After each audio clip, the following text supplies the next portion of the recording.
everybody, and welcome to the 57th episode of the MyMuddlings podcast.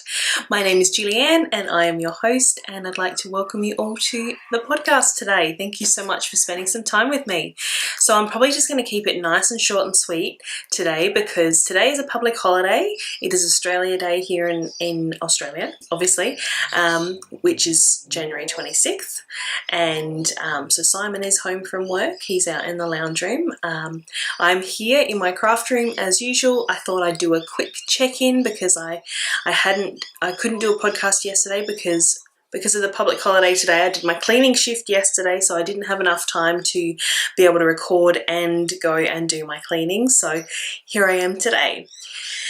So pretty much, first things first, we can talk about the knit along that we have going, or the craft along, make along, whatever you'd like to call it, going on over in the MyMuddlings podcast Ravelry group. That is the Whip It Good make along, and that is for you to get all of those whips off your needles / hook / wheel, get everything off in the first 6 months of the year. So we've got lots of FOs popping up in there, which is awesome. I'm so glad to see you guys all crafting along. I've got one in there, I think. I'm furiously working away on another, which I will talk about in just a moment. So yes, please do come and join us if you'd like to get those whips off your craft implement of choice. I guess that's probably just as good enough way to explain that. Yeah, so please come and check it out and join the group and check in there. I don't have any FOs this week, so it's probably the first time I haven't had an FO in recent times, and that is probably because I've been working pretty hard on my featherweight cardigan, so I guess I can start there. Being stored in my Knit and Stitch Bits project bag by Katie. She's on Etsy. I'll pop her shop name down in the down bar. She is my new obsession. I've told her she has to stop because I've put in another order this week as well, which should be coming next week. So I have to stop there, I think. I can't have any more for the next little while. But I'm not sure when this will upload, but finishing on Sunday, the 28th of January, she is actually having a sale store-wide for 15% off in her store. So if you like the look of my bags, I've got 2 of them here today that I will show you. If you like the look of them, head over and check out Katie's shop because they're really, really nice bags. All right, so my featherweight cardigan is living in here. And I have 2 sleeves, so I have made progress. I'm back on working on the body. So there we go. As you can see, I have sleeve number 1 and sleeve number 2, and yeah, they worked out fine. I did it as per the pattern, and I didn't actually have to do any basic stockinette at the end after my decreases because it was the right length. And as per the pattern, I think it was 9 inches before I start the ribbing. So yeah, I have 2 sleeves. And one thing that I was a little bit not real happy about is I think the pattern says to bind off in pattern, which is fine, but with this lace weight, because it's so thin, I was having no end of trouble getting it sort of stretchy enough, and it's still not really a stretchy bind off, even though that was what I looked for, was stretchy bind offs, but it's enough that it doesn't look puckered when I put the sleeves on. And basically what I did was a knit 2 together through the back loop bind off, because I tried, what did I try? I did basic knit 1 purl 1 bind off with a larger needle, wasn't big enough, had to pick that all out. I tried it as a sewn bind off, which is what I did for my niece's tube socks back last year, which I find is a nice stretchy bind off, but because of the fineness of the yarn, I was finding that it was getting pulled too tight still. So yeah, I had to pick all of that out. That was extremely painful. And then I looked up some, you know, for lace weight. I actually searched bind offs for lace weight, but the Google only picked up the word lace, so it was like good bind offs for lace, and like it was all shawls coming up and things like that, and that's like, well, that's not what I'm after a lace weight bind off. So if you guys have any suggestions, I would love to hear them, because yeah, I don't love these bind offs on the sleeves. I'm not going to take them out, that's not happening, but I do have my bottom ribbing and my neckline bind off to still do. So if you have a much nicer looking bind off, because you can see it kind of creates like this line of like V stitches, so yeah, which I'm not crazy about, but yeah, if you've got a good stretchy bind off for lace weight yarn, I want to hear about it, so please let me know down in the comments or on the episode thread on the podcast group, please. So yeah, I got my 2 sleeves, and I'm now, what's that, probably 5 inches ish down from the bottom of my sleeve, from the armpit. So yeah, I'm powering away on this. I still have quite a bit of yarn left. My ball is looking a little bit buffy, because the ball was a bit tight, admittedly. So I'm not sure whether I'm going to have to try and wind this back and put it back on the ball winder, and then I can just knit from the outside of the ball. But yeah, I've still got quite a bit of yarn, so I'm running that fine line between getting the cardigan as long as I want and having enough to do the neckline. So I guess we'll just have to wait and see how we go.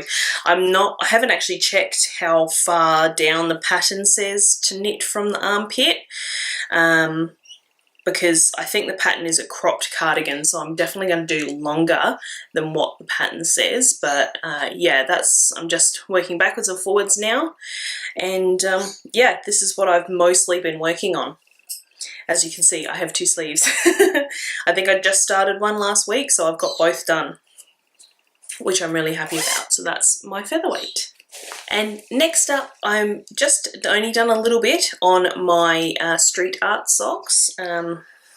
So yeah, the leg is coming out pretty much the same as the cuff. So not really a whole ton to see there. I've done probably half my leg now. These are really only getting done if I'm doing something else at the same time that needs some sort of brain power. So yeah, these aren't getting worked on a lot. When I am knitting at home, I'm mostly working on my featherweight. But I was thinking about how I said last week that that's how the yarn will knit up, and I've sort of been thinking about it, and that's not actually true, because I think with the way, you know, this is the way it knits up at my gauge at my stitch count. So if you have a smaller stitch count or a finer gauge or anything like that, your yarn is going to look very much different to this. So that's actually made me super excited about this dye technique, because every single person pretty much who knits with this is likely to get a very different looking fabric. So I'm super, super excited to see other people's projects from my yarn that I have dyed in this way. And this is my yarn. This is my sheepy sock yarn base, and it is the street art colorway. So it's a grey and speckled yarn. So there's not a lot really to say about that. It's just my vanilla sock pattern, and that's as far as I've gotten. So that's yeah, that's those socks. And lastly today, in my second Knit and Stitch Bits project bag, I have my shawl prototype. I have been working on that this week because of the hot weather that we've been having. It is very muggy today. I'm hoping that I'm not like super sweaty. Yeah, it's very muggy. It's supposed to be 38 degrees or 37 degrees today, but it's overcast and very humid, which is not like Adelaide. We've had so much humid weather, it's just driving me nuts. Usually we have the dry heat.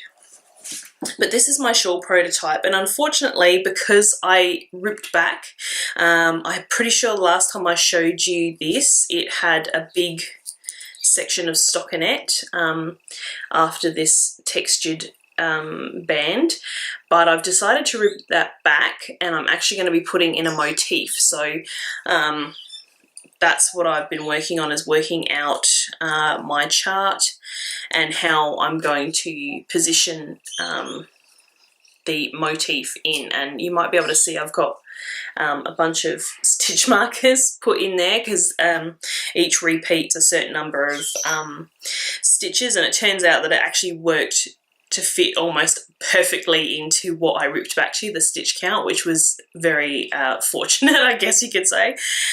So yes, I am now at the point where I'm going to try and get that motif put in, and depending on the weather, I think the weather's going to be hot again this week, I'll probably be working on this a lot. So I figure on the hot days when it's, because we don't have air conditioning in my house, and dyeing yarn is a very hot and steamy process. Sounds kind of sexy, doesn't it? I'm trying to avoid that as much as I can when it is hot. If there's a couple of cooler days, I might get a couple of batches out, but yeah, I'm not really doing any dyeing at the moment, so I'm trying to focus on my design work. So that is why this it's smaller than it was when you saw it last, but yes, I do have a plan for it, and I've been working on this. So yeah, I can't really show you much. It just looks a bit like a bit of a bandana or some underwear, really, while it's still on the needles. I have ordered a new cable because I bought these needles new. There's some Chiagus, but I picked the wrong cable size, so I thought I was getting a long one, and I think I thought it was like 60 inches, but it was 60 centimeters or something like that, and I bought the wrong needle anyway.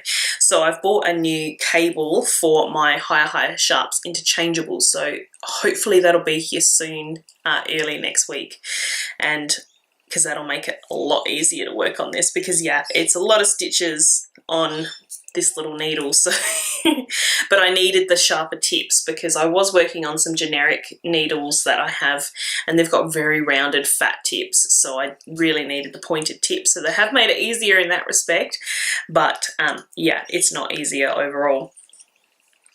So yes, that's about as far as I've gotten on that, and that's in my undyed plush sock base, and it's really lovely. It's an MCN, and I'm really enjoying working with that.